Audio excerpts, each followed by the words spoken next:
Set up your browser. And you can do translation there, handwriting the English.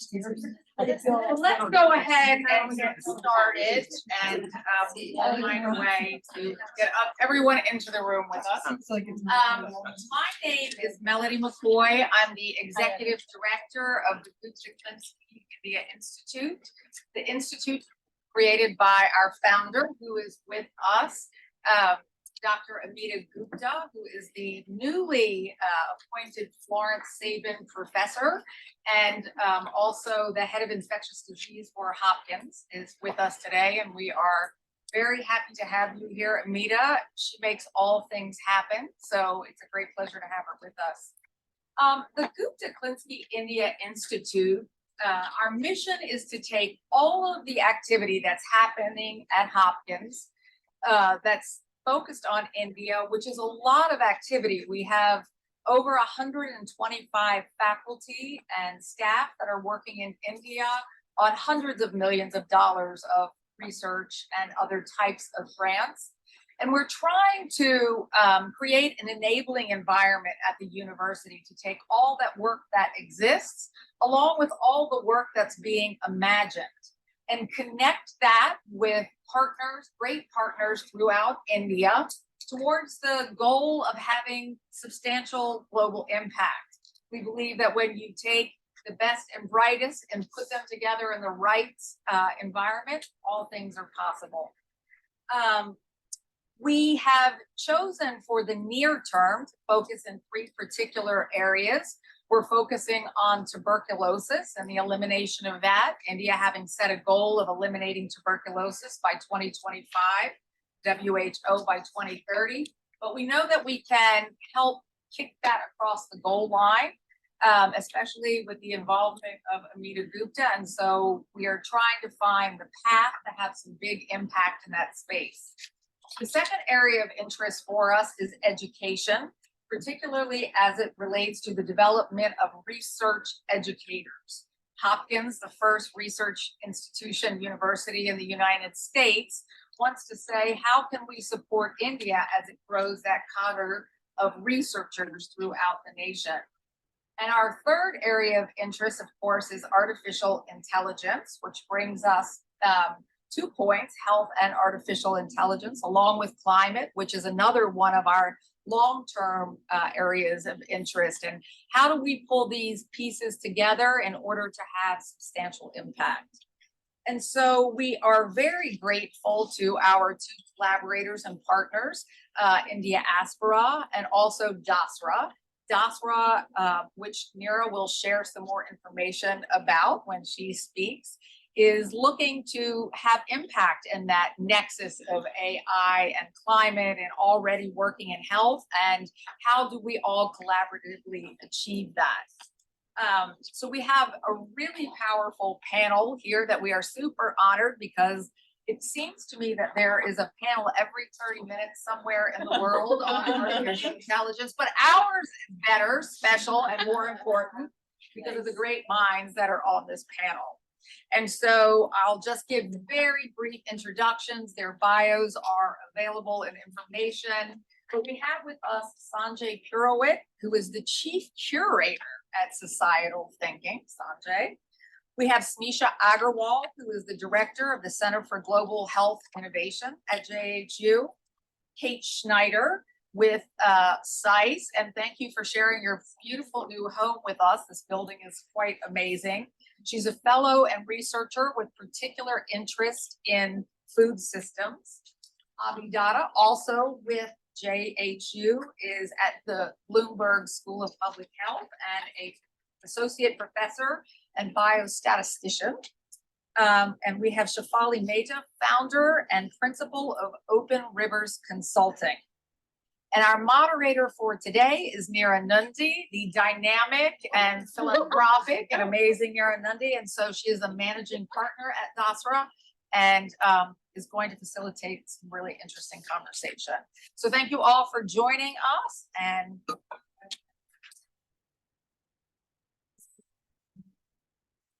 No, good afternoon, everyone. Before we get into this panel, I thought we could just take a few minutes to also introduce what Dasra does, what Dasra has been doing in this space. So perhaps just a few minutes before we get into this very, very interesting panel. I wanted to start off by introducing myself.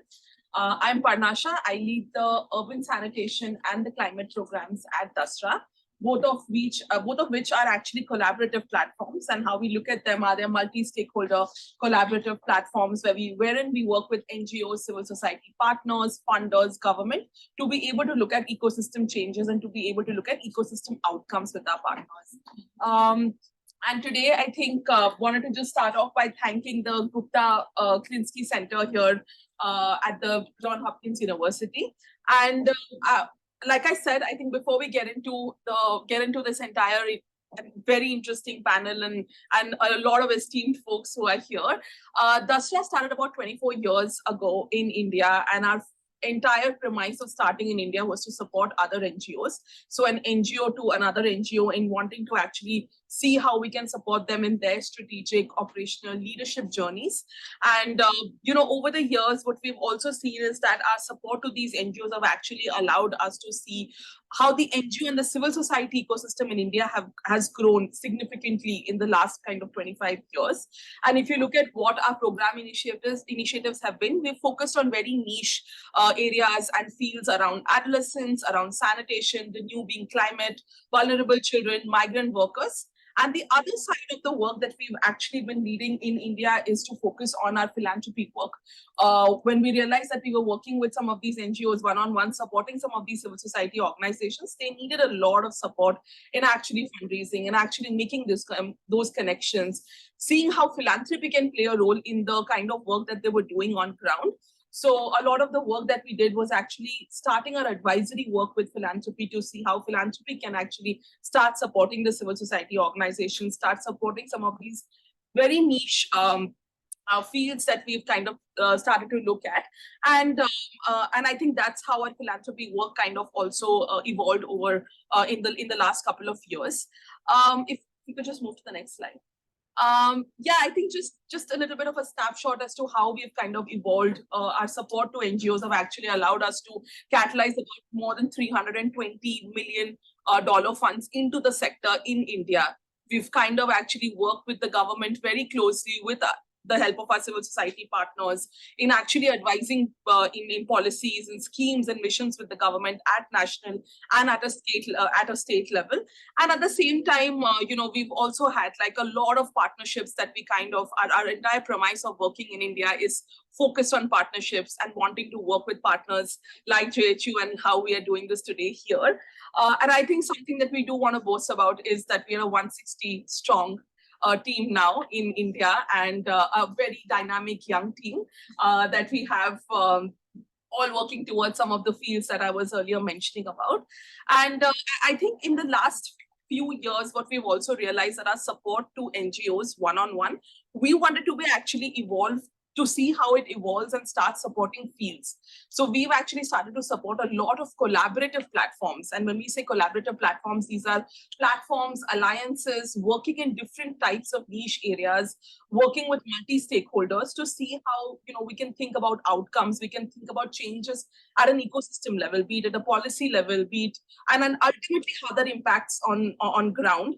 Our flagship collaborative started in 2011 with our work on adolescence, and then we moved to sanitation, and then now we have the newest one in climate, migrant workers and vulnerable children.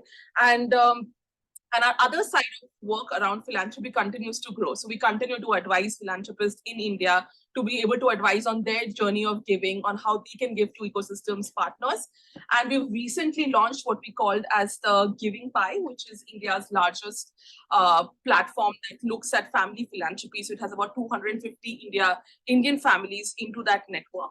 I think like I was saying, one of the platforms is the platform that we focused on climate. It started at the back of our work in other collaboratives, where we realized that a lot of communities, a lot of the civil society partners wanted us to find pathways to start seeing how we can respond to climate first. So, and we wanted to actually, as an organization, start thinking about how do we want to look at climate. And for us, it was to really collapse the two boxes of mitigation and adaptation and look at climate from an intersectional point of view. So how does climate actually intersect with other sectors, the most vulnerable sectors? And if we could just move to the next slide. That kind of led us to build the ClimateRISE Alliance, the newest alliance, the newest collaborative platform that we've kind of incepted as an organization. And if you look at what we do within this, we've identified which are the most vulnerable SDGs, which are the most vulnerable, SDGs which are impacting the most vulnerable communities in India. And we found that there were 4 important levers for us to be able to start thinking about it. One was around cities. The second was around livelihoods and resilient agriculture. The third was around health systems and services and conservation and restoration. And the entire, these 4 ecosystems and these 4 pillars, how do we want to look at these alliances that we want to ensure that, a lot of the work that we are doing is actually based on deep listening, understanding, and actions from the work of the civil society. So working with civil society organizations, NGOs to build consensus, collaboration, ensure that there is enough cross-learning of best practices between them. How do we ensure that there is more strategic partnerships that, and then one such instance is this also, how do we bring the global expertise? Where is the global expertise? Can that actually inform India, the work that India is doing, and vice versa, right? Can we actually be more intentional towards listening towards all the work that India is leading and also the kind of impact that it's seeing at a community level, right? And I think the third and the fourth is also around how do we mainstream this narrative around climate intersectionality? Can it actually be less about mitigation and adaptation fight, but more about that it intersects every part of our lives and it intersects every sector that we work in, specifically, sectors like health. And then the last is that, over long term, how do we continue to nurture philanthropy into this? How does philanthropy start looking into climate from a very intersectional point of view? So today's conversation is very much focused on the health systems and services. We are seeing that it's a vertical, it's a program that a lot of the Indian partners are getting excited about. Philanthropy is getting excited about, and we do realize that a lot of the work that we have started to see from the work of our civil society partners can have a role when it comes to actually seeing how data and evidence can be layered on a lot of this. How can that lead to more trends analysis between climate and health, and how does that inform long-term outcomes with government, philanthropy and so on. We'll just take maybe another 5 minutes to just introduce a little bit of the research that we have done in India. It's a research that we have done with the Observer Research Foundation on climate intersectionality, and again focuses a lot of work on the case studies and best practices that have happened in India on climate and health. So I'll hand over it to Akshay. He's been leading a lot of this research work, and just a little bit of snippet on what we are seeing around climate and health, and then I think we'll hand over to Neera for the panel to kick start. Thank you. Thank you, Panasha, and pleasure to be doing this in Johns Hopkins, and very excited for this panel discussion as well. And I just thought that just continuing the conversation from Panasha, also wanted to just frame this panel discussion around what's happening in India and how we at Dasra and at the ClimateRISE Alliance are also looking at the question of climate. And this is also fresh of the reflections of just attending Climate Week a couple of weeks ago, and how the climate problem is framed in India versus across the world, right? And I see increasingly in the West, how we look at climate as an environmental problem, as a degradation of the environment. But when you're looking at countries in the global South, developing countries like India, it's also a development problem that we are looking at. Because what we have been seeing over the past few years actively is how climate is impeding also the achievement of the SDGs. Because there are countries like India and many other countries in South Asia as well that made rapid strides towards achieving the SDGs. And now suddenly they're also having to look at these SDGs from the lens of climate as to how they are impacting those journeys. And which is when we kind of also embarked on this research, because we saw organizations that we were working with were actively looking at climate. There were communities that were talking about impacts of climate in their communities. And we realized that a conversation about SDGs now has to also happen in relation to the impact of climate. Because if you're an organization that say is working on education, you have to now start accounting for heat stress and the impact that it has on the public health systems. If you're looking at an organization, say working on TV and the health systems, but you also have to account for how overwhelmed our health systems in India are getting because of extreme weather events that are happening on almost a daily basis in India. Which is why a more conversation around the intersectionality of climate change and how it impacts vulnerable communities, and also how climate relates to other SDGs, was something that we embarked on with the Observer Research Foundation, also in light of the G20 presidency coming into India. So there was a lot of global attention that was, towards what was happening in the global south, with India also trying to see itself as a voice for the global south. What we did through this research really is looking at, looking at a vulnerability framework that allowed us to see what are the SDGs that are most vulnerable to climate impacts in India, where are the intersections happening, say with respect to climate and health, climate and livelihoods, climate and cities, and then which are the organizations that are intervening at these intersections. The interesting thing also about many of these organizations is that they don't even look at themselves as climate organizations. They are organizations working on healthcare, they're organizations working on women empowerment, etc. But there's such a strong climate link in their work, and it's very important for us. We'll be doing a great disservice to climate if we don't start looking at considering these organizations at the front line of climate resilience, which is what we try to do through this research. And within that, climate and health was like an important intersection that we were focusing on. There's an expert panel, so I don't need to give my comments on what is the climate and health intersection looking like, and where is it that we are seeing those breakpoints for action and the role of AI. But from the work of our civil society partners, there are three clear breakpoints that we see when it comes to climate and health. One is the impact on sort of personal health, mental health, etc. The second, of course, is the intersection with food systems, because we are seeing the reduction in agricultural productivity, the quality of nutrition, etc., which has a big impact, of course, on vulnerable communities, and also it's also additionally because the majority of the Indian workforce is agricultural workers, and most of them are women. So there's multiple intersections happening at that very point. And third, of course, with respect to extreme weather events hampering the resilience of our health systems, how do we address some of those impacts is something that we are actively looking at through the work of ClimateRISE. And of course, many of our partners have been telling that AI is an important tool that they are looking at leveraging. And of course, a lot of it seems very complex and complicated, but there are interesting use cases that have already emerged in India, which we are trying to understand and learn from our partners like the Selco Foundation, the Saurav Mandala Foundation, the Mahila Housing Trust, etc., who are all increasingly looking at these innovations in tech to be able to energize their work. And ultimately, what we are trying to see at Dasra is that how does it solve for the communities, right? Like ultimately, even when you're looking at the role of AI, how does it solve for that one public health center in Meghalaya somewhere? But that's where it ultimately leads to, and we are keen to see that through the work of the Alliance and through the work that Dasra is trying to do. So with that, I hand it over to Neera to take it ahead. And thank you so much. Thank you.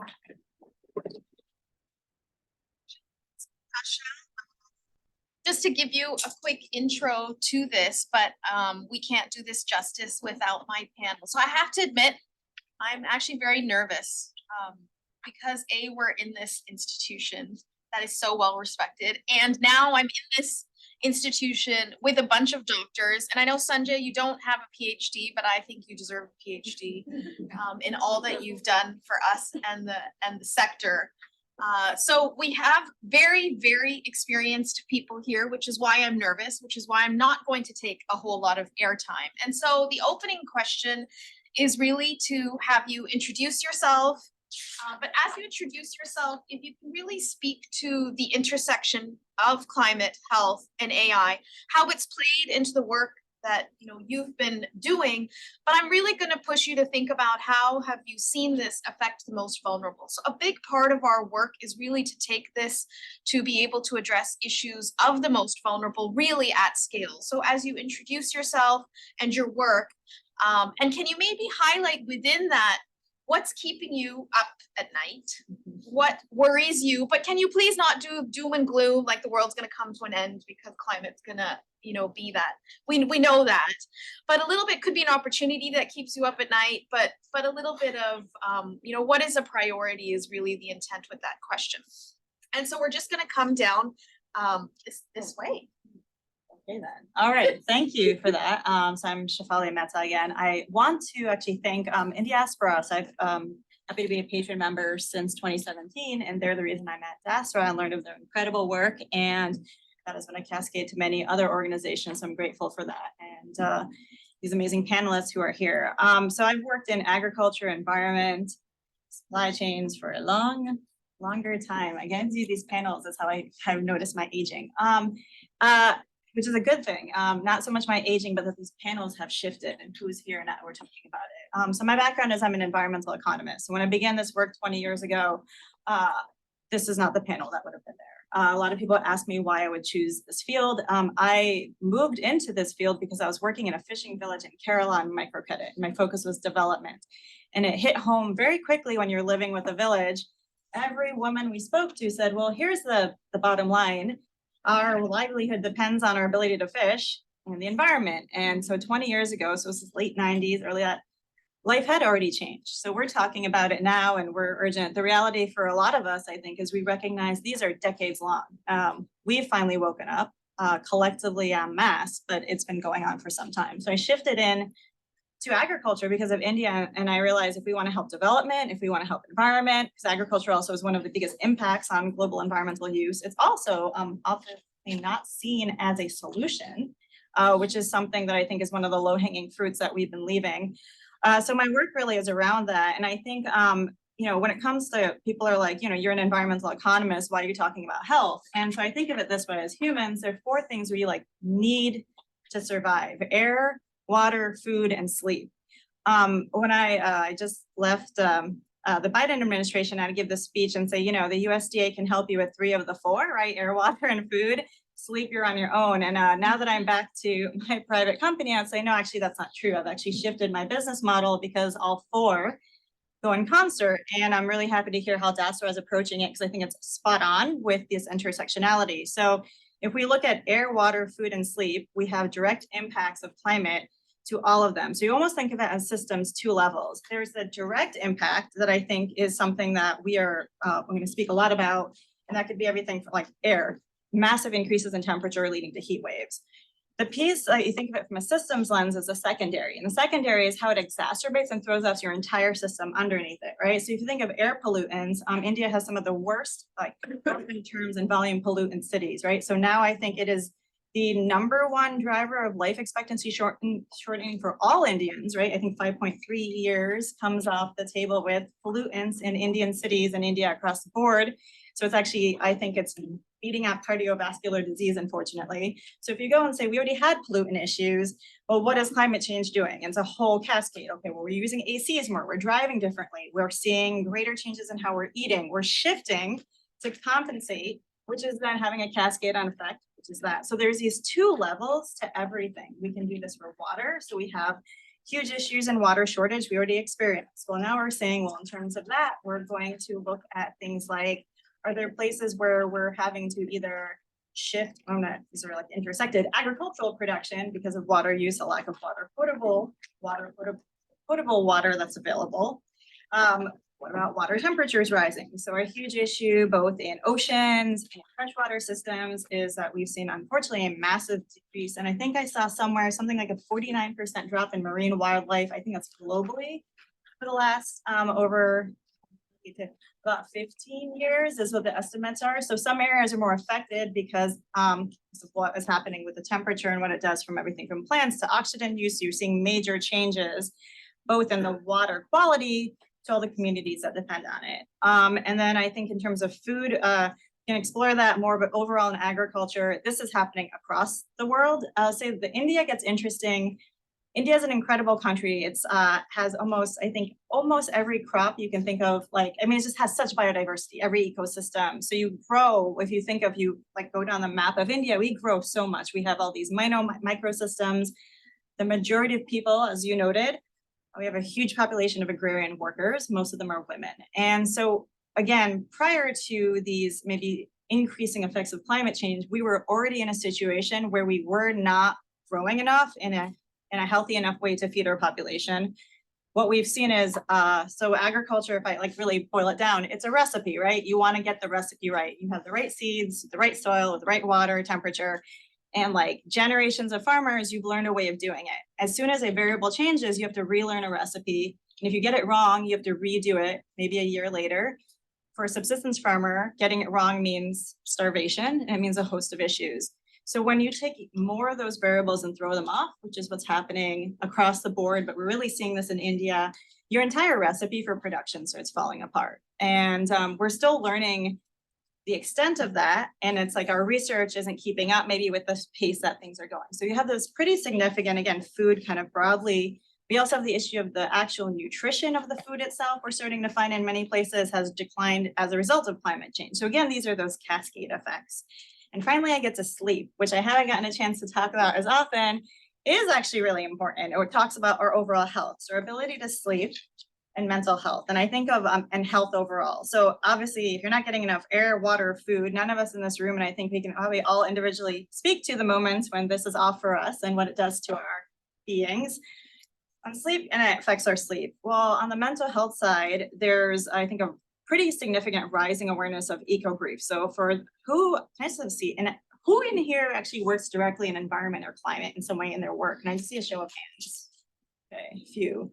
So you folks are not directly, okay, so what, but maybe this will still apply. So what they've done is studies of people who work in this field, what they've called the eco-grief and other things, experience pretty high levels of depression, anxiety, and other issues. So there's a whole cascade around the researchers, the frontline folks and everybody, and saying what's happening, and we're seeing some changes. Then you cascade out to, I think collectively we're seeing greater anxiety and increase in anxiety. I think they've said studies in younger generations, this is one of the leading issues of, you know, what's keeping you up at night, what's causing your kind of level quality to change, your sleep. It's climate. And then you go to the fact that entire communities are having to be displaced and shifted because of it. So there's a huge, you know, you talk about what's keeping us up at night. What's keeping you? Yeah, I was saying that. So what's keeping me up at night is what's keeping these folks up at night. So it's anxiety, right? And actually, so I've worked in this field a really long time and learned to sleep a while ago. So I'm, You know, yeah. So, but I would just say you know, and I'll hand it over, but that's the general idea of we need to be a lot more holistic, and I hope that we're not I think that sleep and the overall health of the individual has to come into the forefront. Thank you, Shefali. Go ahead, Abhi. First of all, thank you for inviting me to come here and learn from everyone's perspectives and experiences. I'm a statistician by training and practice, so I work on developing statistical models or AI tools to study data, find spatial temporal resolution. So a lot of climate data is spatially resolved and temporally resolved. So to study these, you need statistical software. So I work on developing these methods, and I work with collaborators on applying these methods to a lot of climate and environmental health problems, like fine level mapping of air pollutants. We have recently produced maps of air quality in Baltimore, where I live. And also like producing maps of plant vegetation types globally. So that's the climate and environmental side of my work. I also work on studying health in low and middle income countries. So we work on understanding causes of death in children and neonates in many countries. One project that we have been working on is understanding what are the causes of children deaths in Mozambique.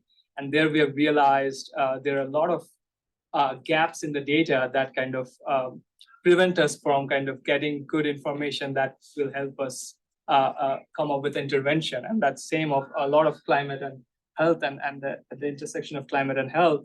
As a statistician, one thing that keeps me up at night is sort of the state of the data and models that are available to kind of study climate, health, and impact of climate and health. So for example, a lot of the climate models in the context of India are often these global models produced by IPCC. And if you look at them, especially in the context of India, you would see that they're at best inconsistent and at worst often contradictory. So they're not only predicting changes in temperature or precipitation in different directions, but they're also getting the spatial distribution inconsistent. Some are predicting increases in one part where other models are predicting decreases in temperature or rainfall in other parts. So yeah, so there is a lot of data and consensus on climate change, but when you go down to the specifics, if you want to produce or strategize a response at local scales, you don't have good data, and there is need for collecting more data. There is need for coming up with better models to kind of analyze the data and kind of integrate all possible data sources. And that's one of the major challenges that I think quite a bit about. And that's also an opportunity for innovation in the space of AI. So happy to discuss about that a little bit more later. You sleep okay? Yes, I do, but I do think about this. Smisha. Yes, hi everyone, I'm Smisha Agarwal, and I have my roots in community health, and I'm an accidental director digital health center, but by virtue of being surrounded by 1 million cousins who are engineers in Nundy, Silicon Valley. So very accidental, but I applied their solutions to my problem in healthcare and community health.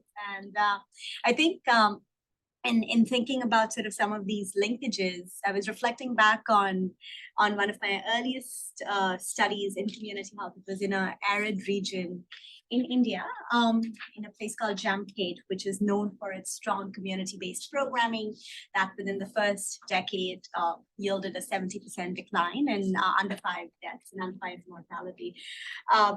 And there was at that time when I was working there, a London School of Economics a randomized trial that looked at the impact of this community-based, a very celebrated community-based program on mortality, right? And they randomized, as we do with randomized trial, they randomized this community to a matching community based on certain health outcomes.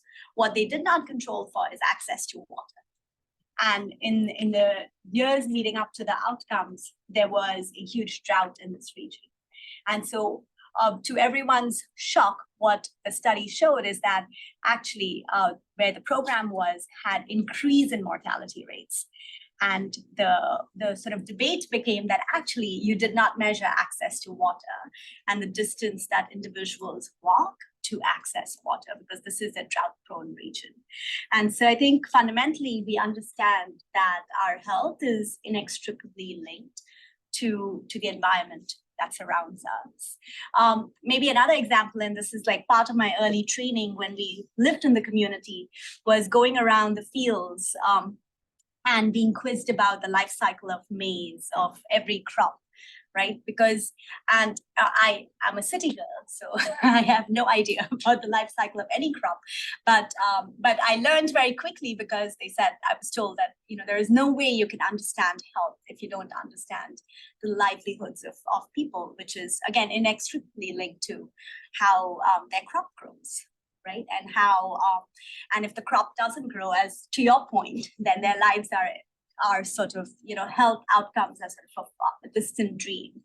And so I think that's maybe another sort of lens of like how, you know, all of these multi-dimensions really impact our health. And I mean, I really appreciate this panel because we always view health from sort of health education without actively acknowledging that it is in fact all of these determinants that yield positive health outcomes. Yeah, and then I guess what keeps me awake in the night, my children. But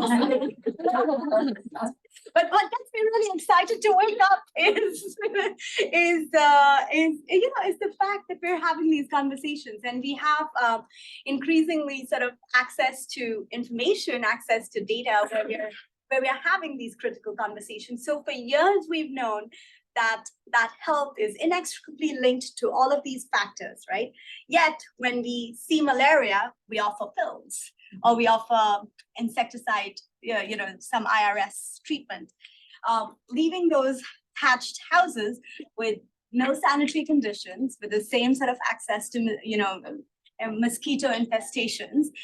We just sort of blinded to all of those factors that cause a poor health outcome and sort of just hammer the nail without sort of checking the foundations. And so I think the sort of important conversations about data, climate, health will hopefully help us study this and sort of very demonstrably show that in fact health is a product of all of these critical ingredients. So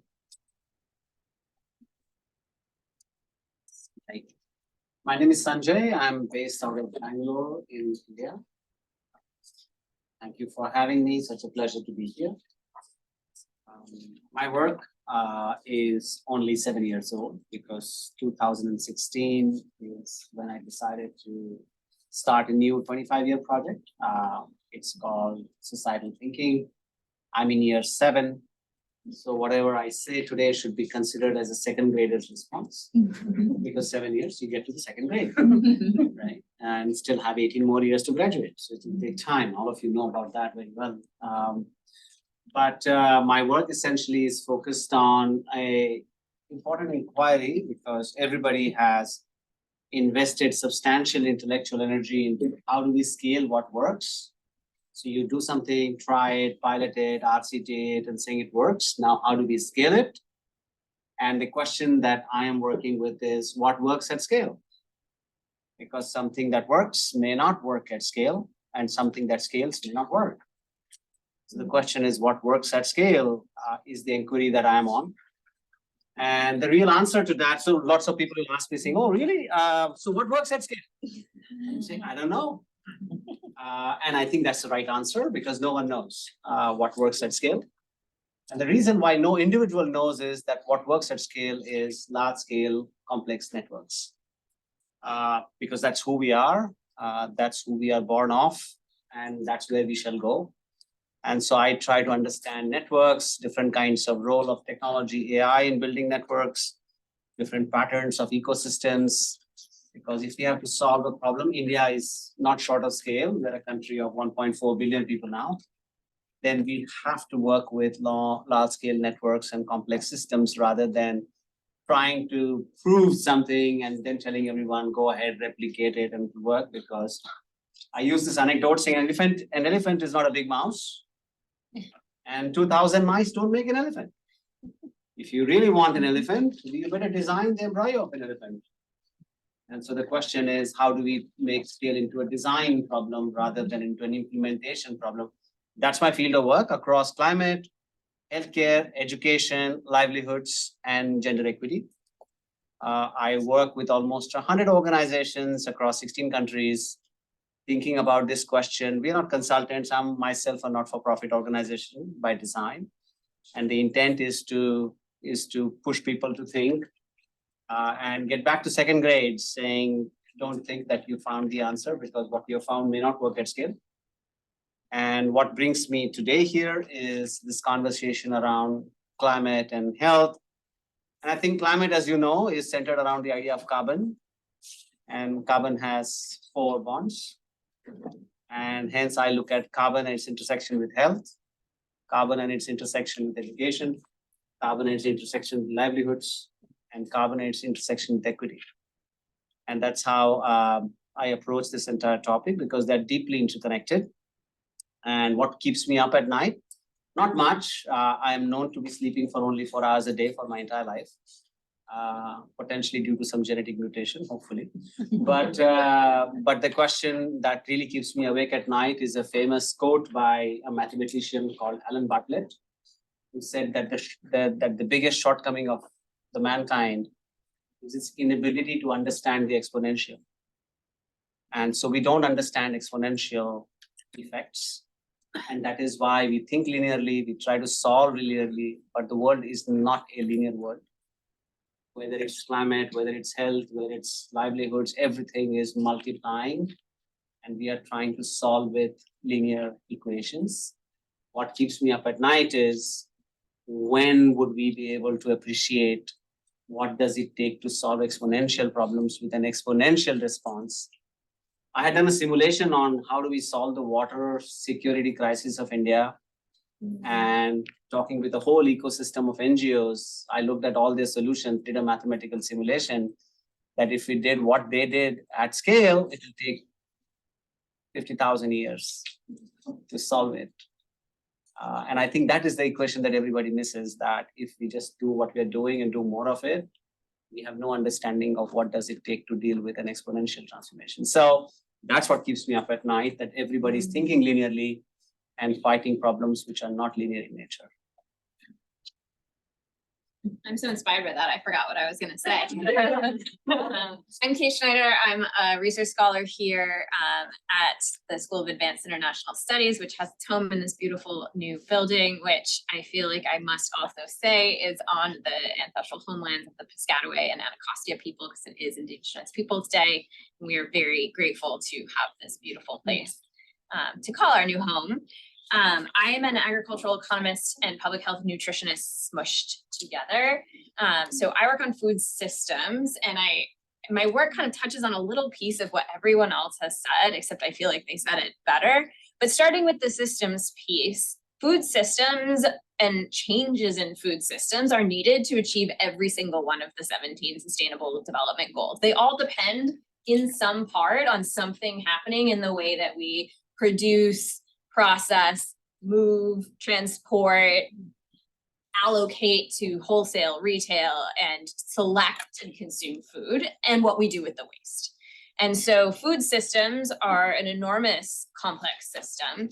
They exist embedded within each other. We have food systems at multiple scales that interact, and we have this kind of globalized world of food trade. And so the consequences of demand in one place can be felt in the places that are producing more of the items that are being demanded somewhere else. And so I think about food systems, and I think about this idea of food systems transformation, which would be a large scale set of revolutionary changes across all dimensions of that system. And that's what we think is needed to get to better outcomes. But how do we get there? And I think it was a perfect example here.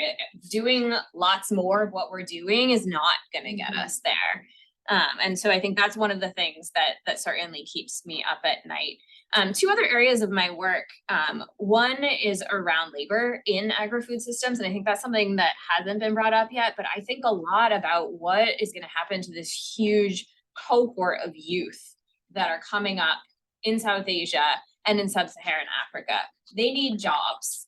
And if this kind of moment of demographic dividend could be a huge boon for economic growth if there are jobs. And so I spend a lot of time thinking about livelihoods and what are these pathways to accelerate the creation of jobs and the movement of labor into those jobs. And I think there's a lot of the problems in labor markets that AI has a role to play in solving. Some of them are small technical problems. And then there's this whole area where AI can create new types of jobs and help facilitate some of the reskilling and upskilling for people whose jobs might be lost based on new technologies. And then the third area of my work is around access. Equitable access to healthy diets. And again, this is an area where sometimes a lot of the bottlenecks are really informational bottlenecks. And I think that's where AI has the most to contribute to the work that I do. And food systems are a huge contributor to climate change. And at the same time, they're enormously threatened by changes happening on the planet. And so we have to change our food systems in order to continue to get health benefits and to improve the health benefits that they deliver. And we need to figure out how to produce food in a way that is not contributing so much to climate change and is more sustainable. Throughout all that work, one thing that I spend a lot of time thinking about are data gaps, because we need policymakers to act now. And as researchers, we're really good at saying like, okay, here's the 5-year plan for collecting more data to answer the question that you asked me. And they're like, I need an answer next week so I can write a new law or so that I can promote this new policy. And so the other thing that makes me really excited about AI is the way in which it can help us to augment the data we do have in order to develop new insights and be able to say more that can help policymakers act now. The last thing I want to say is just the other big thing that keeps me up at night is that consumers at the end of the day don't care. And they're going to continue to choose the food that's tasty. And the private sector is going to continue to produce the food that consumers demand in the cheapest way possible that maximizes their profits. Unless we do something to regulate this system better in order to internalize the environmental externalities of our food system. I'm optimistic that the next generation of young people, wherever they are on the planet, are showing much more intentionality. They are recognizing that if they think about making changes to their lifestyle as pain, that we're all going to suffer. And so they are proactively doing it. I think that there's a huge kind of growing movement around becoming vegan, for example, which is not also like if everyone becomes vegan, it's just another example of a world full of vegans is going to still have problems in our food system. But they're creative and they're enthusiastic and they're willing to make harder choices than I think our generation and the generations that have come before me have been willing to make. So it keeps me up, and also I have some optimism.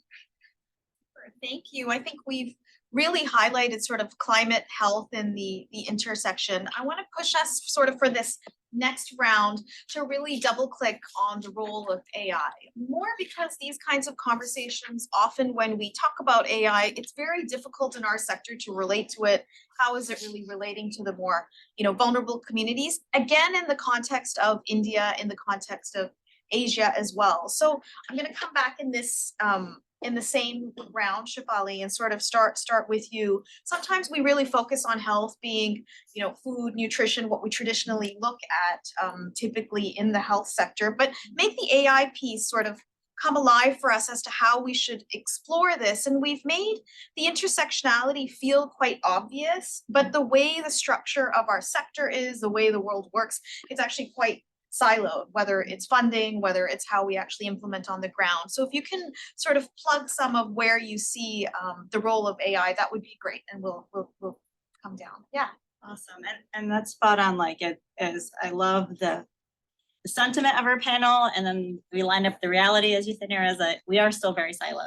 And when we look at, so I can take, one thing that really, I think of, I'm going to butcher this Einstein quote, like can the consciousness that created the problem also solve it? So this is like what's been my driving kind of ethos. I do, that is my thinking. I'm going to linear, I think all the time is, how does the system that created the problem, because we are all part of the system, which is hard to think of, right? That 8 billion of us are all embedded with all the things that we don't like as well, because we all came from it, right? It's a really interesting philosophical issue. And I think because it is Indigenous Peoples' Day today, which marks the fact that, we're sitting on soil that is a direct result of colonization, and we're sitting on over 500 years of the impact of colonization. And I just came from Indonesia and Malaysia working with primate veterinarians trying to save what remains there. And it's really hard to escape from the fact that this is a result of colonization and also economics. We have a consumptive economy, and you almost, some environmental economists will say we have no choice but to be environmental economists, because the economy created the problems of our environment. If we can trace every choice back, right? If we weren't consuming the way we are and what we do, we wouldn't have these impacts. And so the reason I bring this up is when it comes to AI and it comes to investing and resources and investing into AI, a challenge, so something I've lived and thought about for any years, how do the people who are the decision makers and executives and the people in power, how do they extract themselves enough from the very system that gave them the money and put them in power to make decisions that would, quite frankly, at the heart of it, be either such a leap that it's so beyond anything anyone's actually ever thought of, or be such a leap that it would take them right out of the role that they're in. And it sounds great. Any of us doing this, I'll just say I can speak personally, when it comes to it and I'm about to get fired, it's not great, right? And I think if you're about to, I don't know how many of you are tenured, maybe it's a slightly different situation, but for most of us, we're great until it affects our own livelihood, right? And I think we have to make those decisions. And so the reason I brought up the fact that, so many of the issues in India that we live with are directly the impact of colonization, and we keep approaching the solutions as if I don't know how to say this, we're still embedded in the very system and the soup that we came from. So whether we like it or not, like classism, misogyny, colorism, like there's a lot of amazing things about India. There's a lot of things about us that are not great. And when we talk about vulnerable communities and you hold those two buckets of the very women, children, and others that need the help, and the people who are sitting in the decision-making powers that be, when it comes to this, are in a extremely different mindset. So if it comes to investments, we have the challenge of those at the table are not going to be the ones who necessarily are saying, hey, here, we need to think about these people and these needs very differently. Those at the table may not even recognize. So it's even one piece before that what I'm saying right now, I've said to other crowds, and I've had people come up and say, oh, I don't have any of the issues you just shared. And I think, well, that's interesting, because I'm pretty sure 8 billion of us actually all do. It's a hard thing to see, right? This is what keeps us up at night. Probably what keeps us up at night is looking at ourselves and going, human contradictions of millennia are tough. And I think that's at the heart of it. So what I'd love to see is that we actually, and I think there are examples. I think Dasra has tapped into some. I think there are ones around here, but at scale, can tap into, are we willing to really step out of and work against a system and find ways of buffering? So the other piece, just to keep in mind, and I said that we're all living the impacts of climate, right? Air, water, food and sleep. The only difference is those of us who can afford or have access to buffer and delay the impact. So it gets too hot, we turn on ACs. We don't have this kind of food, we can. All the populations that can't make those choices. The problem is all our decision makers, all our investment companies, anyone who's standing on capital in our very capitalist economic system are the very people who can buffer and protect themselves from climate change. So again, as humans, we're kind of a fun species. We're brilliant and we're kind of not, right? We have this really interesting neurology. And so if we're not directly being impacted, are we going to be capable of actually coming up with a level of solutions and the scale and the complexity and the difference? I think all the panelists here are talking about, because we keep returning to the same place. And I think it's not an accident when you look at where people have invested, the volumes of investment, and even in this massive shift we've seen the last couple of years, it continues to be tweaks on the margin when we're not seeing the big seismic scale of shift. And so that's just my take on AI. And at the end of the day, AI is still designed by humans, the data. So any technology is not good or bad, or I say, but it's biased. I'm sitting next to a statistician who can speak to this better, but I say is the biases are in us. So depending on how we design the AI, we can keep perpetuating the same biases, which has been a huge issue. And we've seen this in several places, because the way that we pull in the data, the way that we treat the gaps continues to come through these bias filters, and the issue persists. So even in the design of the system, where I think Indians do play a big role as well, as technologists and engineers and designers, how do you fundamentally change the beginning so that the outcomes start to actually look different than they've been for some time? So again, AI is a tool, we still have to change that frame around it. No, thank you, Shefali, and it lends itself very well, Abhi, to lean into your experience. But even if you can speak a bit, when we start talking about statistics and modeling, then there's this whole question of sort of bias. It's only going to perpetuate more patriarchy if everybody who's leading that patriarchy is ultimately filling that data. So some of that softer stuff doesn't come through in the modeling. I know we have a tough time in India. There isn't disaggregated data.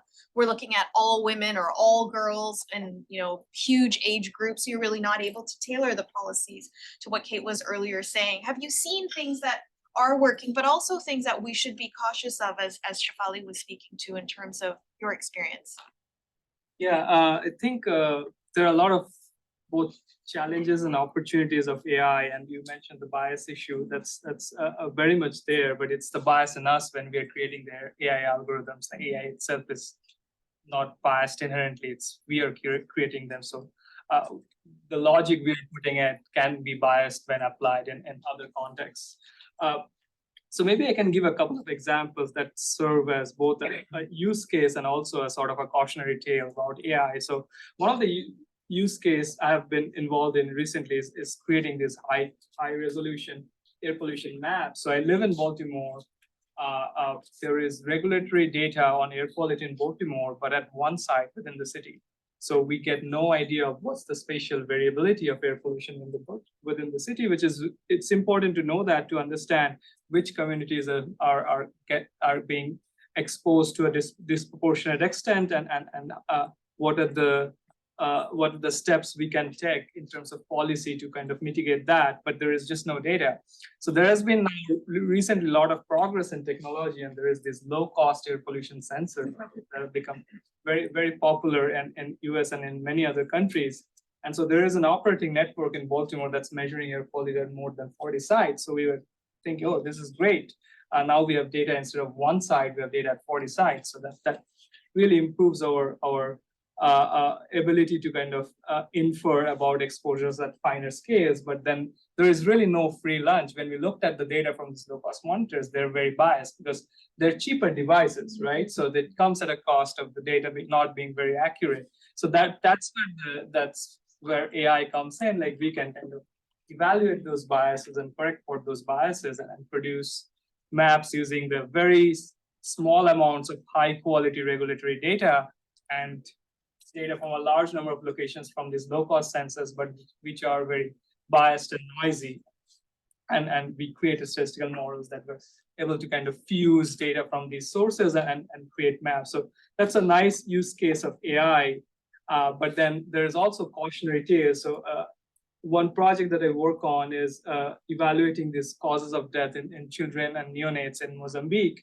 And Mozambique, like many other countries, there is lacking high quality data on causes of death for a majority of the deaths.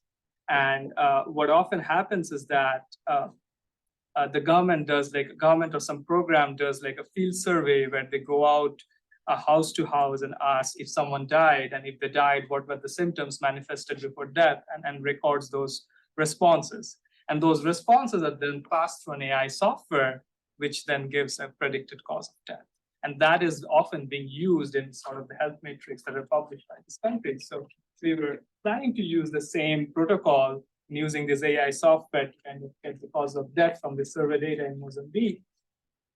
And we started doing that, and we thought we should evaluate how accurate these AI software are, because these are not created using data from Mozambique. They were trained using data from 4 countries, but that did not include Mozambique.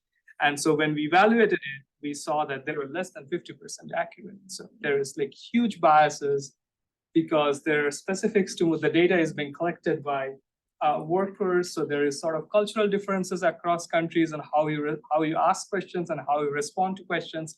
And those kind of introduces bias in the logic of these AI systems. So they were like really producing biased estimates. And so we had to kind of then use limited amount of data from hospitals where we were able to cross-tabulate what the AI was predicting and what the autopsy revealed. And we matched and understood how biased these AI algorithms were, and then kind of produced corrected estimates. But it sort of served as an example for us. Like if we just think, oh, this AI tool is a panacea for all systems, it will produce correct predictions that we can use for any science we do going forward. That's not the case. We have to be very careful in our evaluation of AI as we kind of increase our usage of. Thanks, Abhi, and it lends itself well. Smisha, I'm gonna sort of build on what Abhi's saying, that you've seen the context of India and actually the importance of having much more localized data to be able to actually see trends is one of our challenges. But the other challenge is when you do start collecting that kind of data and how the government sees that sometimes makes them look bad. But you have had quite a lot of experience of what it takes to build kind of that localization. But how have you seen, kind of to what Abhi's saying, where you build that locally, but then link it to the work of other stakeholders? I know you were talking a little bit about lunch, the need for, different languages to lean in to be able to support this. So if you can just chat a bit about what you've seen there. I mean, I work in digital health, right? And there's a lot of hype, right? Like everybody likes a shiny tool. I mean, even in India, actually, even in the US, right?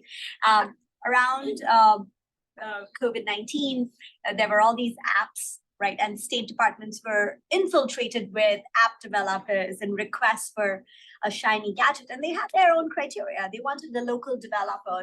Because they wanted their state to look good, right? So there are so many sort of, we operate within sort of this ecosystem where politics also is interconnected with health. And so, of course, the state actors, they want something that they can own, that they can show for next election cycle. It's really important that they have proof of something that they've done, not something that somebody else has done and they've used. So I guess there is sort of that element of the superficial like localization, and then of course when we are thinking about in your context, I think you're talking about verbal autopsies, right?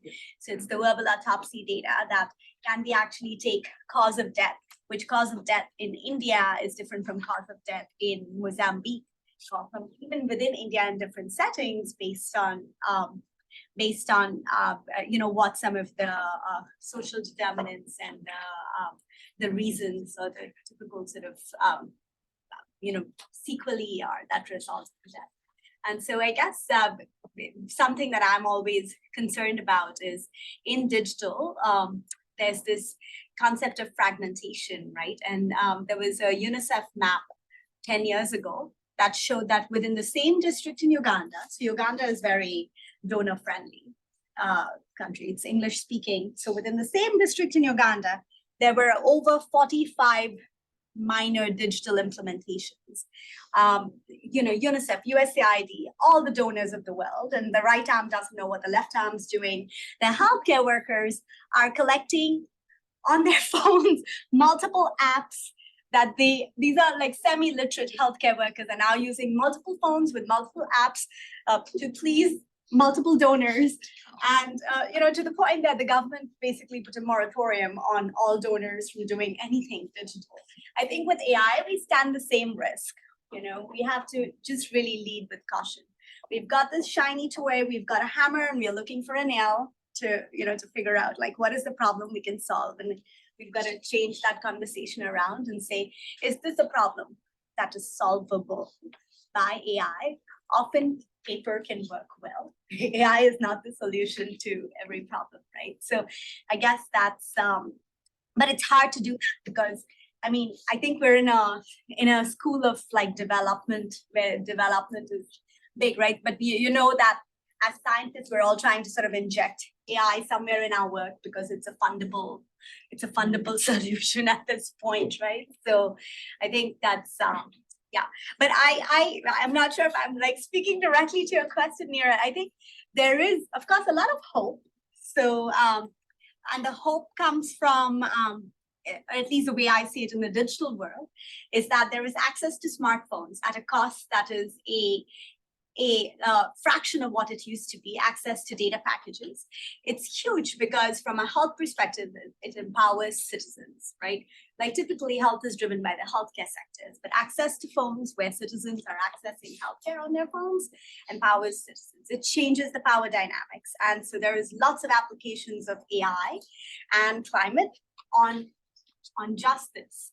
Of course, it doesn't reach everybody. So those are the problems, right? There is also a huge movement in many countries towards collection of community level data and digitization of health service data.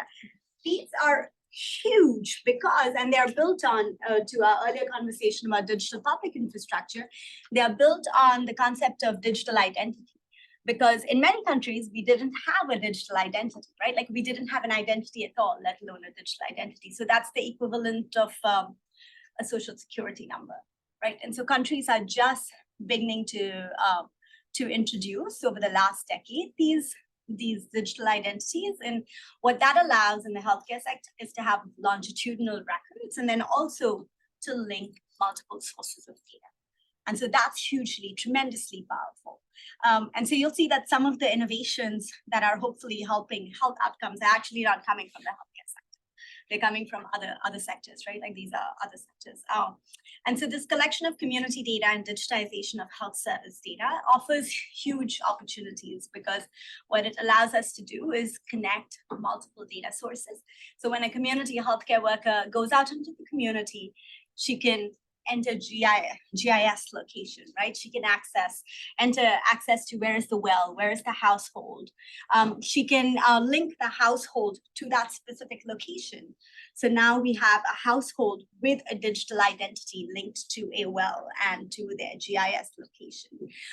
We can have satellite imagery that can look at that sort of geography. So if you're thinking about terrain or, sort of a drought-prone area, we can sort of cross-map some of that data. And this is, I think, to some extent theoretical. It's not a scaled solution yet, right? But we see a lot of like great hope. Actually, in the state of Rajasthan, I think, so the population's roughly 80 million, and about half the population has been digitized on a singular platform. It's called Khushi Baby. And so they've done a lot of this work where they've got all of this health data and they've sort of cross-mapped it, right, with multiple sort of data sources.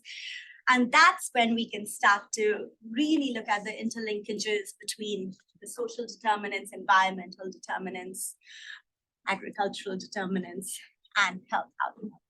We can start to study them. We can very sort of demonstrably sort of, show that this is, individual health outcomes are linked to all of these myriad factors. We can also target interventions that to specific communities. And I say that kind of really coming from hope and hype to say that we can target interventions, because something we know in healthcare is just because you have a solution doesn't mean the problem's going to be solved. Just because you have data doesn't mean somebody's going to act on it, have resources, and respond to it. at the right time. So there is a huge sort of break-off point from having a solution and then actually having somebody act on it to solve the problem. But we can, in theory, do that to then target interventions. And then, of course, we're just sort of, I don't know if I should say coming out of COVID, but syndromic surveillance is a huge space where having an understanding of the ecosystem can really help us hopefully identify quicker other sort of origins of pandemics and other infectious disease outbreaks. Thanks, Smisha. I think sometimes when you say Baltimore, Mozambique, Uganda, Sanjay, we're always like, yeah, but that's not India. India is like so many different countries. But I want to lean on you a little bit around how you've taken sort of societal platforms and the work to be also around listening. And it's not just about capturing, static data sets to then keep using that. In some ways, you're really looking at this localization in quite a different sense. And its context in India, I think, is really relevant, if you can highlight that. Sure.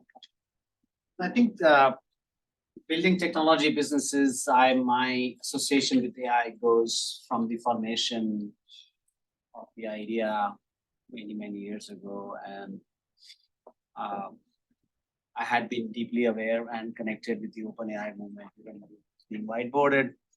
But the whole idea that AI, right from the days of machine learning to neural networks to getting into the discussion around the emergence of large language models, etc. So that question was always in my head.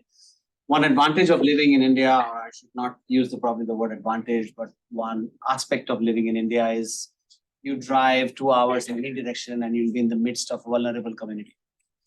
And so it gives you the ability to look at these questions from the ground with the people, rather than sort of assume that we understand them.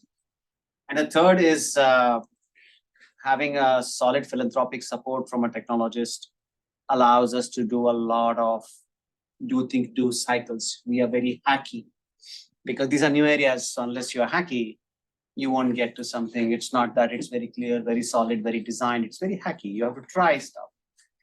So that sort of started this journey on saying when the whole GPT-3-ish time, we started asking this question saying the way AI direction is shaping is it can learn and it can respond.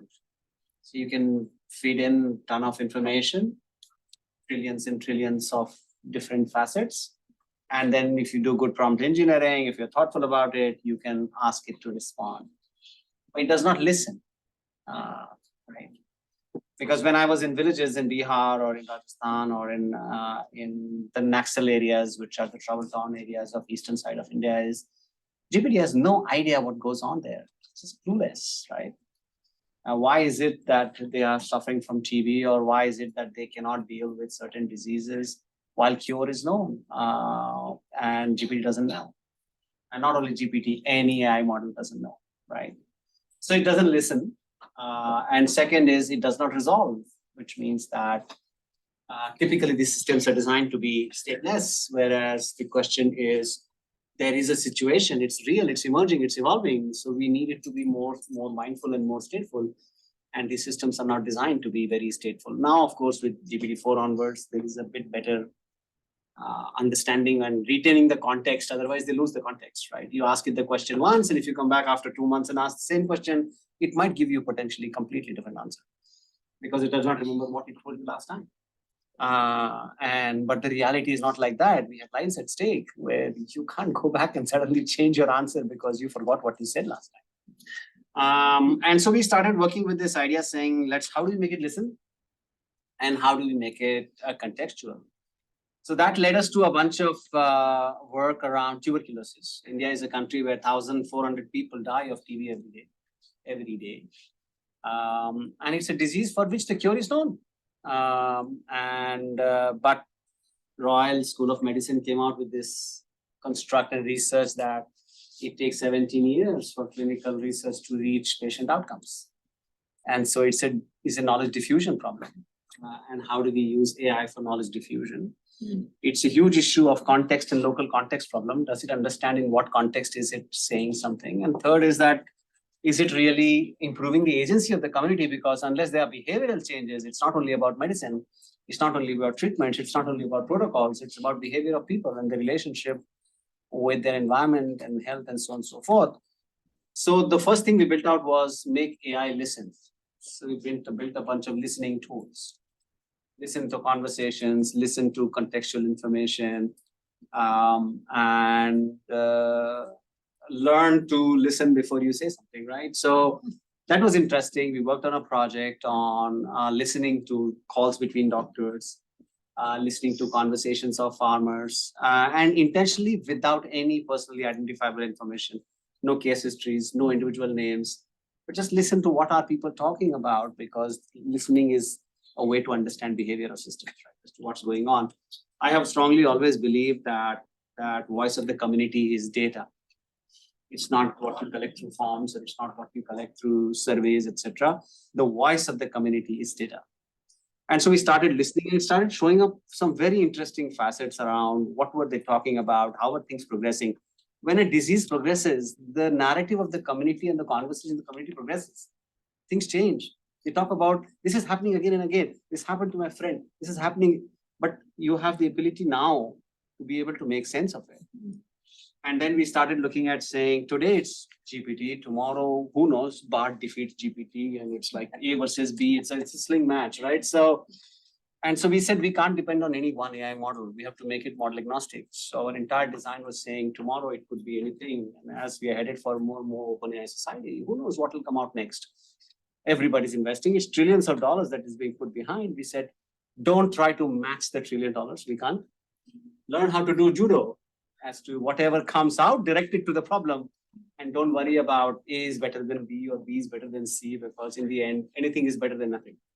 So we started working on designing the technology in that fashion. And also the third important facet was, how do we make it completely commodity, interfacing through local languages, because you need to be able to talk in Indian languages if you want the community to listen and talk, right? Need to be able to interface. So India has 22 official languages. How do you do that? If you went to dialects, it's some 374 dialects. You just go crazy. But the question is, how do you deal with language?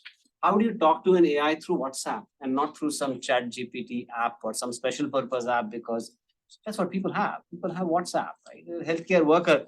India has 1.2 million healthcare workers. Right? You talk of doctor, we're talking 1.6 million doctors. Talk of nurses, we're talking about 3.5 million nurses, right? So how would you even think about deploying any special purpose technology across such a wide set of people? So that led us to this currently undergoing pilot in TB, focused on using AI to understand health patterns and helping doctors respond to, it's not telemedicine. How do you help doctors respond to the challenges in local communities using AI? How do you create an AI assistant? We are doing a pilot in the state of Tamil Nadu with 6.5 million farmers as to what are their agriculture and food production practices, et cetera, because that's also a climate resilience question. So what will happen? We started working in 3 flood-prone areas. One state which has been through a flood recently, one state which has gone through a flood 1 year ago, and one state which is sitting in the path of the water, which means that it's going to go through floods ever now and then when the river decides to switch. It's tragic to me. And we started talking to communities saying, what's going on? Tell us, what do you really need? And everybody's pumping food and clothes. What they needed was sanitation and the ability to restore their sanitary capabilities. And so a lot of these AI applications are going into understanding what's really going on. And not that there is some pilot that was done in one place and so everybody needs ABC, but it might be that everybody needs X, Y, and Z and you don't even know for that matter. So now in the area of floods, for example, the National Disaster Management Authority got interested saying, we are clueless about what's going on. Can we also ask this AI as to what should we be doing? Because, it knows. I have never heard, but this thing has heard. So can I ask? The Health Ministry, the Agriculture Ministry, so the system is responding differently because for them, the inability to listen is a big stumbling block. Right? And how they would listen is the government officials going in with forms in triplicate and some of the people running around with apps collecting data and stuff like that. But here you have the real voice of the community. So I believe that one end of AI is the sophisticated end of AI, structured databases, research, a lot of good science to be able to come out with some fundamental breakthroughs. But I think the other end of the AI is the Jarvis. How many of you seen the movie Iron Man? Yeah, Iron Man had this Jarvis, right? Who Iron Man would talk to. And I think we need to ensure that AI works as the Jarvis of the average common community extension worker, because that is where the knowledge is most useful. And it's right now useful rather than, for example, we're working with Selco Foundation on this entire idea of intersection of climate and health. And the question is, even if we were to lift the average standard of a community health center to a good level, we would have moved the equilibrium to a completely different place. And that does not need the next frontier of scientific research. What it needs is the ability to consume the existing knowledge that we already have in the service of people that they're working with. And I'm sure AI can be super effective in to be able to already do that. It doesn't need the next frontier.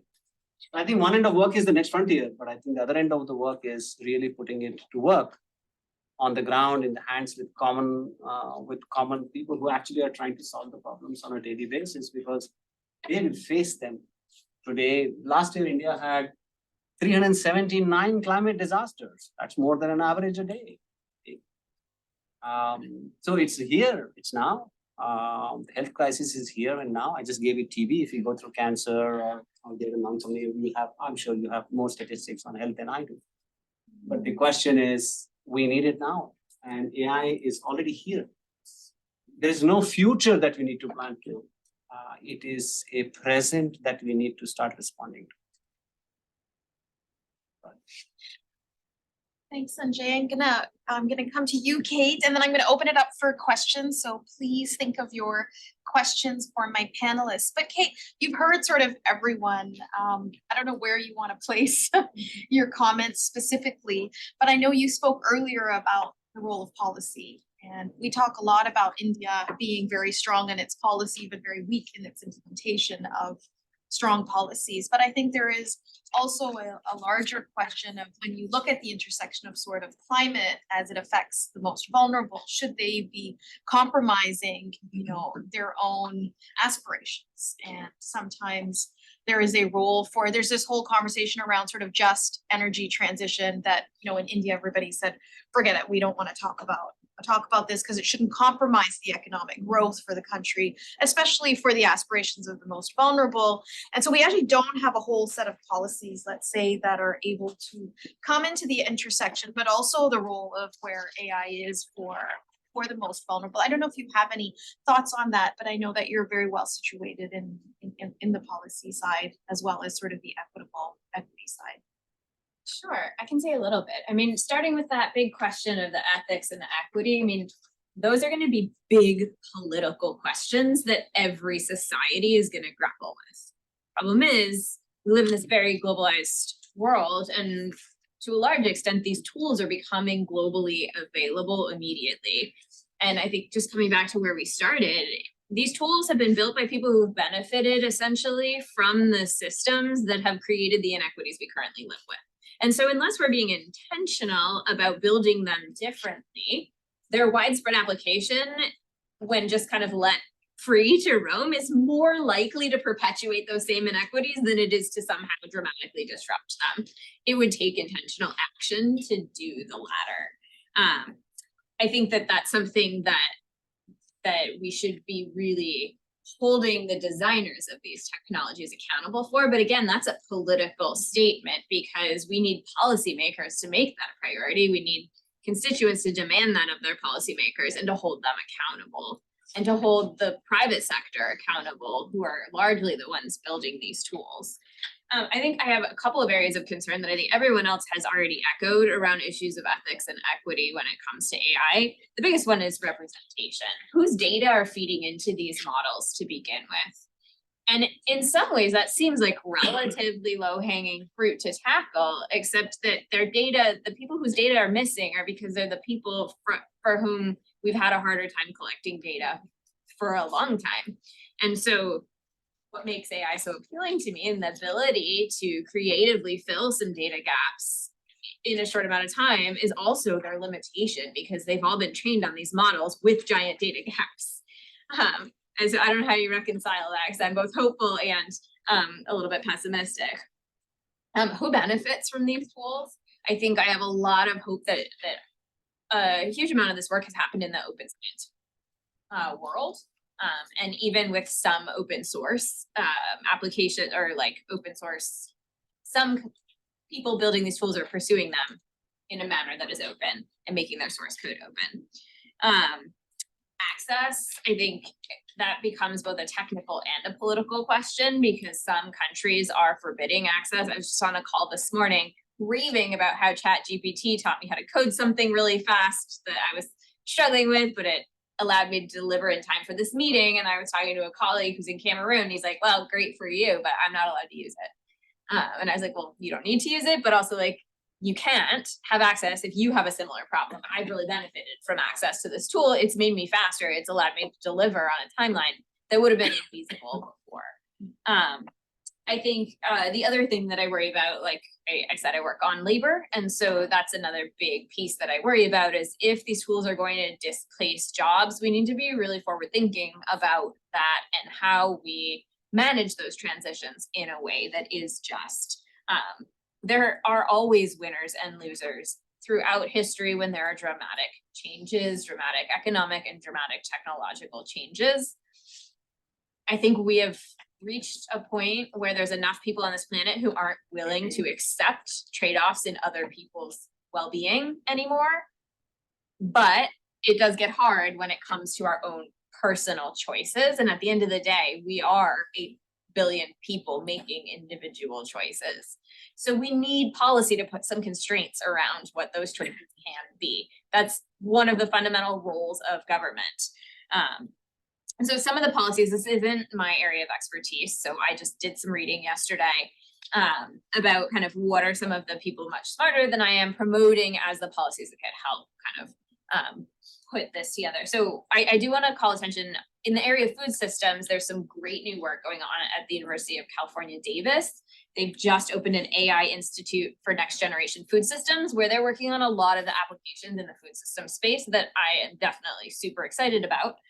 And then there's also, you know, some people who are pursuing the ethical questions. And I think it's very obvious that we need a set of standards and protocols that will impose ethical obligations. So in the health world, we're all, and social sciences in general, we're all very familiar with the requirements when you carry out human subjects research. We all have to submit our study protocols to an institutional review board who reviews it against a set of ethical requirements that are codified in US law, and I'm sure they are in other places as well.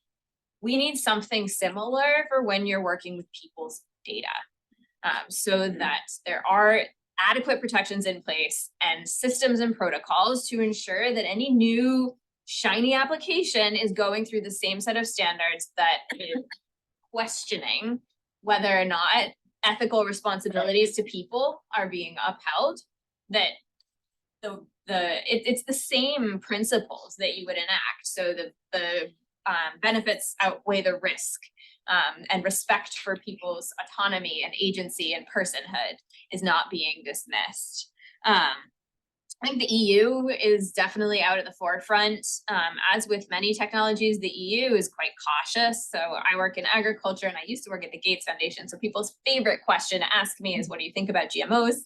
So I'm not going to answer that question, but I am going to tell you that the EU and the US have taken dramatically different policy approaches. And the EU is much more cautious, and they just said ban it.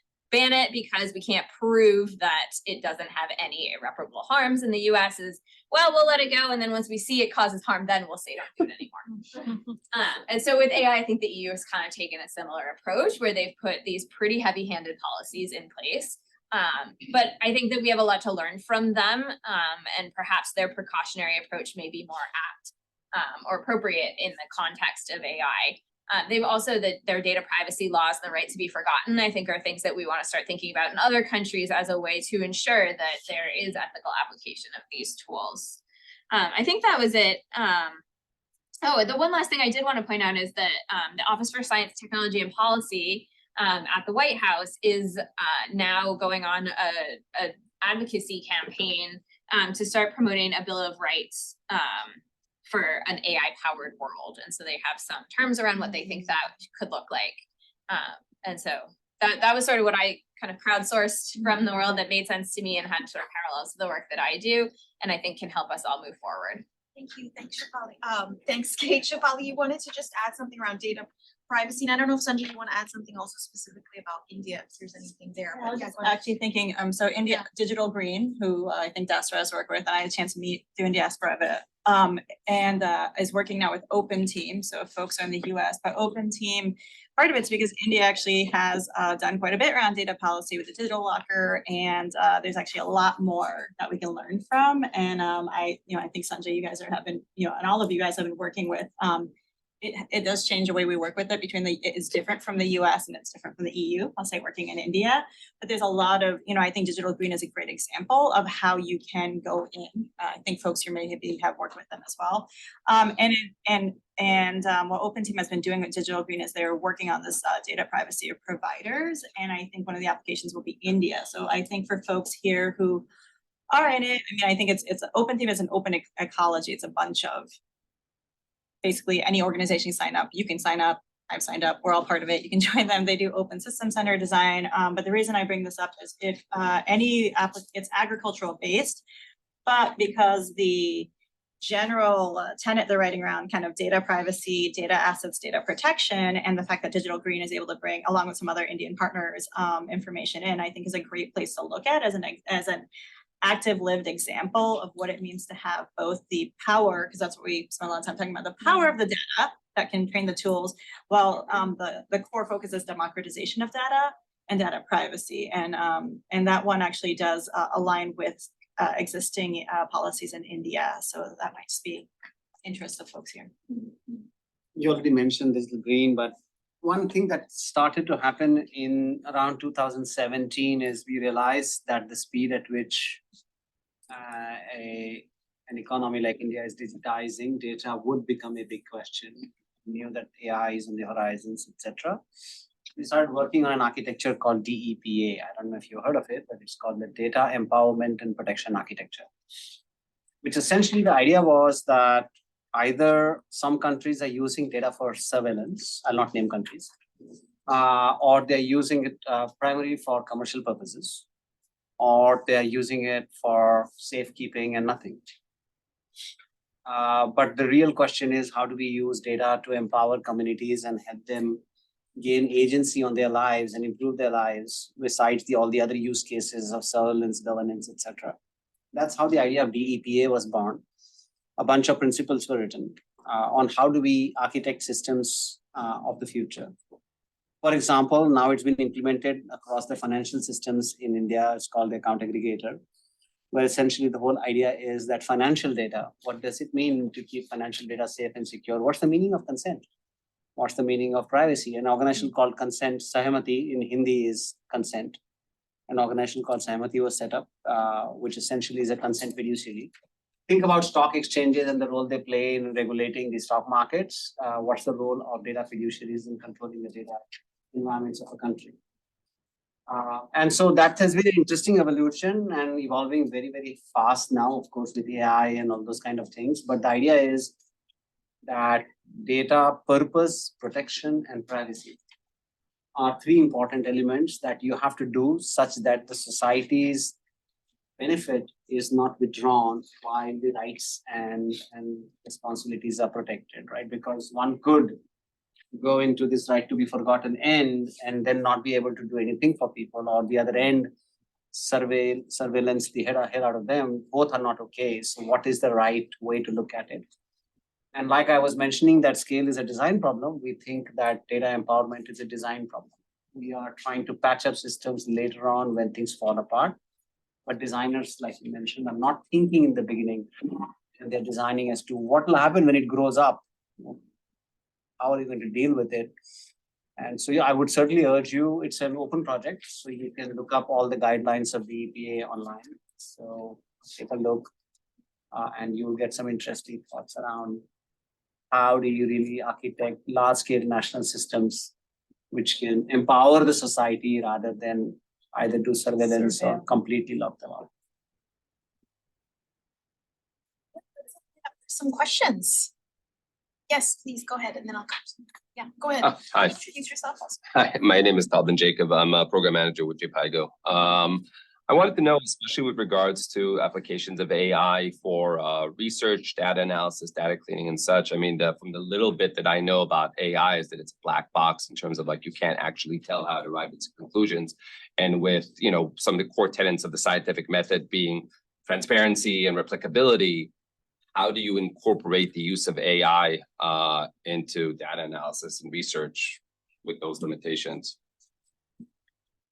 Should I lean on you?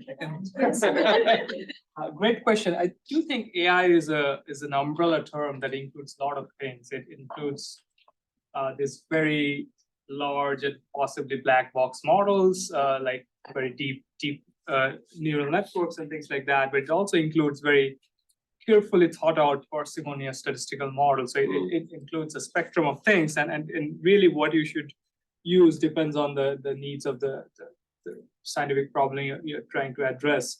And even for the more black box AI models, there are various tools that are out there that you can use to kind of improve the interpretability, like when it's being trained on data, what aspects of the data is kind of most informing its decision making. There are a lot of tools out there that can help you understand those things. But in our experience, we do think it's the quality of the data dictates a lot of the interpretability of these AI models. So if you have small or moderate amounts of data, trying to learn a multi-layer deep neural network may not be the best idea, and then using more parsimonious statistical models might be a better choice. So I think in the last few years, researchers in India came up with a gridded data product for rainfall in India, and that's based on just data collected using the various weather stations in India. And if you look at their paper, it's a very nice data product, and they used a very well thought out statistical model to do that. And then they've created a very powerful data product out of it. So not all problems need the same hammer. So you can kind of customize what type of models you want to use depending on what your goals are and how big your training data is. But there are some models that are definitely much more interpretable, and I always prefer starting with simpler approaches, and then if they don't work, start using more complex things and see if they can help solve the problem. I can't agree with that more. I mean, at the basic, most fundamental level, linear regression or logistic regression. No, seriously, like if you compare like a more complex model to just those fundamental models and see what the change in your sort of response is, right? And often you'll find in, I think, the kind of use case that you're referring to, that there isn't a significant response, in which case, for the purpose of interpretability and transparency, I would stick to a simpler model, because you do want, you do want your research results to be understandable to those who are going to consume it. So. Okay, just one thought. I've seen, maybe to what you just said, I've seen people actually use the fact that it can be a black box to intentionally obfuscate the algorithms and the models behind it. It's very common. I'm not going to name some employers and others, but I will just say it's a very common practice of published papers. And so one of the things to do that all of us, again, like can do is push back and say, well, can you explain the underlying model? Because again, you can. There actually isn't really a black box. It's just somebody is either there's a revenue generation piece or there's some other agenda. Because I mean, everything comes back to it's a model. I mean, and they're variables. They're super basic. It's more basic than people like it to be, maybe. And I don't mean to, you know what I mean? Like it's conceptually more basic, but it proves, I don't know, if that's making sense. So it's just good to push back anytime that does come up, because that should never prevent transparency. Yeah, go ahead. Hi, this has been a fascinating panel, so thank you so much. My name is Neera Sanyal. I work at Artifacts as a design firm that works on responsible tech. And I think one thing that we all know is that imperfect tech can still be pretty helpful. So you're mentioning the 40 sensors, low quality, but still combined with one high quality sensor can be really helpful. I also think about the at-home COVID tests. At first in the US, we were very cautious about allowing that, but it was better than no tech, let's whatsoever, right? Or no solution at home to be able to test for COVID. So when I think about AI, of course, it's an imperfect technology. So when we're thinking about vulnerable populations and trying to introduce an imperfect technology for a group which historically has been sort of taken advantage of, let's say, experimented on, perhaps even in some certain cases, how do we really think about what's your level of, what do you think the industry's level of like cautiousness versus sort of let's just try it out and see, kind of where are they on the spectrum for this work in addressing, the health of these vulnerable populations? Are we more cautious or are we more like, risky there? I mean, I've thought about this some largely because of ChatGPT and generative AI, and we were working on some non-generative models before that. I think what we found is that, the threshold for risk in a healthcare encounter, in a patient doctor encounter is the lowest. Right, and especially in this setting where, of course, there are lots of implications of that. So I guess maybe I would say the use case matters a lot. Like, what is the risk tolerance? What we found in our work is that when ChatGPT made the waves and all of this talk about generative AI, we had been working at this point for 2 or 3 years on a non-generative AI model, which was about 90% accuracy in intent detection, but the response that the chatbot gave was non-generative. So it was expert vetted responses. It wasn't the bot creating its own response. And so from our perspective, the risk was nothing, right? Like at worst, the bot would misunderstand what you've said and say, is this what you asked? And you'd say, no, stop annoying me. And, and you'd leave the bot and go away. Like that was the worst case scenario. But when generative AI came, the health departments who wanted to embed this bot became so fearful of it because they to the earlier question, started worrying about the black box and what the bot would respond back. And of course, they may not understand sort of the technicalities of generative and non-generative. And so what we were working on really sort of had a lot of pushback because the perspective became that, okay, ChatGPT can say whatever and can be racist. And so your bot can be too, but it wasn't. So, so I guess to your point, the threshold for risk depends on very much on the context. So you always have to do that risk benefit analysis for each use case. Do you have a take on that? Sure. Yeah, I think in the agricultural application, I will say there are a lot of people who have never set foot on a farm who think that their technology has an application to farming. And so I think on that side, a little bit more caution would be helpful because there's a lot of optimism about precision agriculture and digital tools, et cetera. And I think that it's lining some pockets more than actually helping more vulnerable farmers. So I think in that particular application, I think just a little more vetting and a little bit more insight from farmers themselves, and especially smallholder farmers, into what tools actually add value for them, and to think about the models that don't have to monetize on the backs of NGOs and continued grant funding, I think would be sensible in that particular space. But I don't know if that's generalizable. And to the agriculture, maybe a little stronger is 100. Yes, it is definitely, it is, a lot of the technology has actually increased the equity gap amongst farmers across the board. And one of the issues is when it comes to actually comparing to health data privacy versus agricultural data privacy, there's actually a pretty big gap. So that is actually a really good example, maybe more so than in finance or health or in legal areas where we have had a precedent in different countries, where in agriculture, it is much easier probably to, and it's actually a big part of the discussion globally of being able to misuse, but like just data in general, and then these applications of AI for vulnerable communities. So it's a pretty significant issue. So I would say caution, I think from the way you mean it, is not necessarily coming to the forefront for most people. Back there, yes. Hi, I'm Michael Lindenmeyer, and this is Shreya Agarwal with Wadwani AI. So it's super fascinating to hear what you're working on. I have one quick share. Also, we want to thank Dasra the Gupta-Klinsky and then the Indiaspora for hosting this. One share and one question. Short share is, there are really neat things happening on climate, health, and food, so intersectionally. One of the things we've been working on, and I love your recipe analogy, Shefali, is that recipes are changing. So we worked on an image-based AI that allows farmers using state government, so no cross incentives that are negative, to help farmers see new pest control or pests that are showing up in their area that they've not seen before, and then try to help them using state platforms to change the recipe real time. So this is actually happening. So this is some of the tools. But my question I would have is, we now have like over 200,000 farmers that we're working with.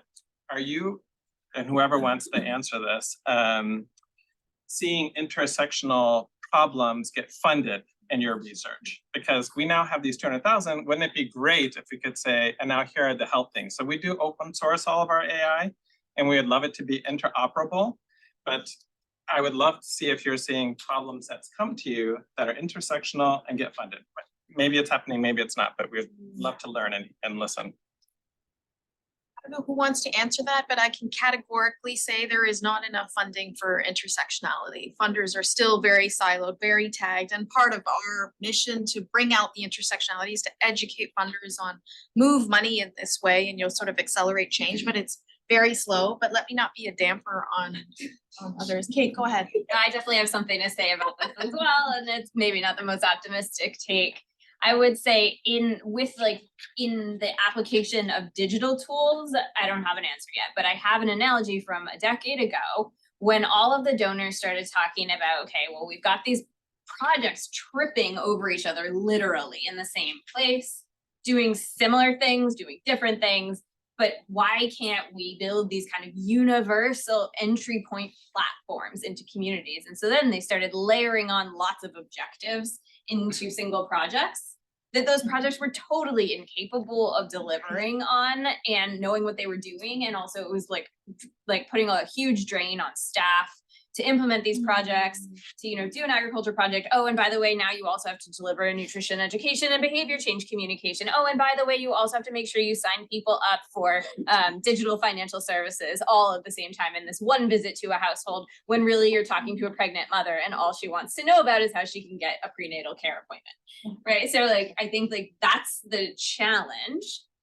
Can we, in a digital environment and in sort of the augmented environment where we can make better use of data with these AI tools, can we compensate for the potential bad outcome that looks like, piling too much on, to make sure that we are addressing the combination of co-occurring needs that vulnerable people and communities inevitably face? And I think the interoperability is a huge piece of it.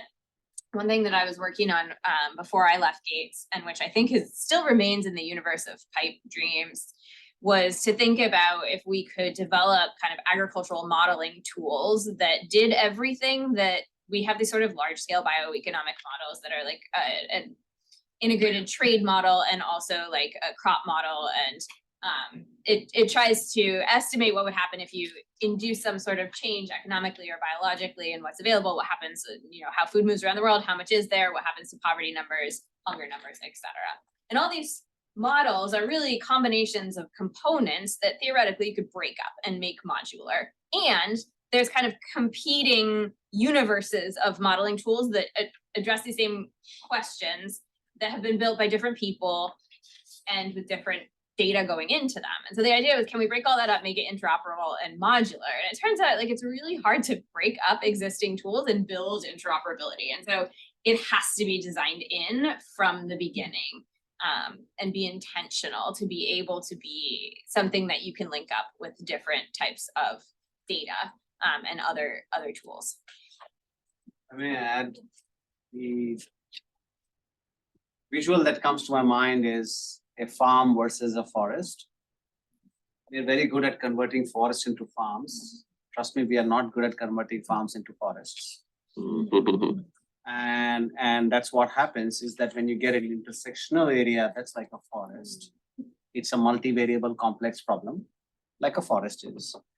And we try to make it into a farm because we need straight lines, everything should be M&E, boundary conditions, log frames, metrics, measures, impact, project proposal. I can keep going. Exactly. Right? And that is a very, very farm behavior, saying this will be the crop cycle, this is the fertilizer, this much water at this point in time, should rain, should be sun, etc., etc. And hence it's extremely hard. And I think what we need is a few philanthropists / a few group of philanthropists to come together and saying it is possible to convert a forest into a farm. And here is some money to figure this out, because if we don't crack that, I call them money for paradigm shifts. And I think we need some paradigm shift grants to say that this is your grant to embrace more complexity and not come back to me saying, oh, no, this is a pipe dream, this is too complex, come back something simple, because then you will get the asinine. And so I think the problem is very real to what Neera is also saying, that in our efforts to make it pragmatic, practical, observable, etc., we will take the forest and convert it to a farm and saying, oh, but it does not look like a forest. Of course, it doesn't look like a forest. It's a farm. So, Nalini, I know your hand's up and we're running out of time, but I'll go ahead and we'll have a quick response. I just wanted to say, Nalini Saligram from Arogya World, and we work in diabetes prevention through healthy living in India. And I wanted to say that, hey, mobile technology for us, we got a 2021 Google AI for Social Good Award. And we did an experiment in Gulbarga, in the villages, and we got 1,000 people signed up for our text message program with AI and our text message program without AI, and we showed more improvement, okay, pre-post comparison of behavior change. So, is 1,000 people data enough? Do we need to do 100,000 people before it can be scaled further? So that's one question. Another question is to you, do you have any ideas or any examples of AI to improve people's choice of healthy foods? Is there something that has been done that shows AI have improved people's choice? So those are my two for now. Fascinating discussion. I can answer that last one very quickly because no, I think that's one of the cool applications. I think that it's hard to take all the information about what's nutritious and also what's good for the environment and apply that in every food choice instance. That's what AI is great for. Take a bunch of information, digest it, and communicate it to somebody in the moment that's relevant to their choice. I don't know of anyone that's done it, but I do think there's a lot of optimism. That's one of the applications. And as soon as somebody can successfully build it to the point that it could be tested, I'm sure there's a bunch of researchers who are sitting there. And if they're not, then I'll volunteer myself to go and test it. So lovely. Nalini, you speak to Avi about that, the size, or will you give a quick response? I'm doing the power calculation in my head. I was thinking you were. But I'm kidding. So I don't think it's just the number of people or the size of the population. The representativeness also matters quite a bit. Like we can have a very large population, but it's super homogeneous. So any study based on that population is not going to generalize to other populations. So it's not just whether 1,000 people is enough or not. It's probably need an understanding of why it improved outcomes in that community, what were the behavioral traits, and if those traits are present in other populations where it can be applied specifically. So I don't think there's a yes/no answer to if 1,000 is enough or not. Avi, answer your question offline. What is the? Okay, yeah. We're running out of time and Melody's gonna kill me, but quickly, and then I just have an offering for this experiment that you talked about, farm to forest. We have stewardship of about 200 acres of forest in Arunachal, which is rapidly becoming a farm. So if any of you want to work on building a experimental project to make it into a farm in a forest, happy to work with you. Okay, great. Here you go. Yeah, Let us give a big round of applause. Panel, and I think I have delivered. This is one of the best panels in a long, long time. A lot of new and really interesting thinking, so thank you. I always think it's great to grab a few pearls at the end of this. So I'm just going to share a few that I learned. What can be scaled may not work, what works may not be able to be scaled. Younger generations are willing to sacrifice more to address climate problems. There is hope. How do we get leaders to make the decisions that reduce their resources and challenge their leadership? The bias in data is the bias in us. How do we build a cultural context that itself is verified to ensure accuracy of data? The digitalization of data is a major key to progress with AI when the data is accurate, culturally sensitive, and shared appropriately among those planning interventions. Just because you have data does not mean you have impact or change. And access, equity are policy decisions that we must resolve. AI does not listen and does not resolve, and real lives are at stake. So, and then the last one I heard was start with simple models in data and AI first and progress as needed. So I think that there have been some really valuable insights here. Thank you so much for sharing. In the room behind us, we have tea and some snacks, so please feel free to join us. And hopefully our panel can hang around and answer some more questions. So another round of applause. Thank you.